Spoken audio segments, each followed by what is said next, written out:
Hi, in this tutorial, I'll show you how to create and run C program in Visual Studio.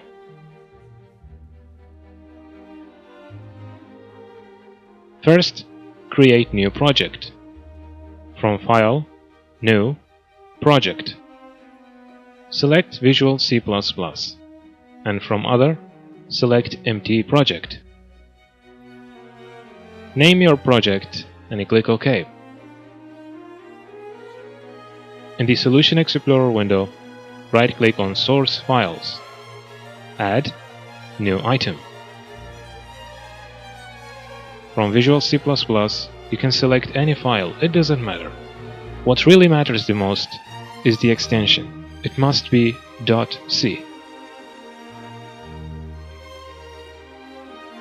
To show something on screen, we need to include Studio header.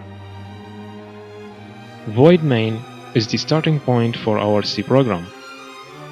Print F to display our message on console. System with parameter pause to tell the console, please don't close on your own. Now, click on Local Windows Debugger. That's all. I hope it was easy to follow and helpful. Thanks for watching.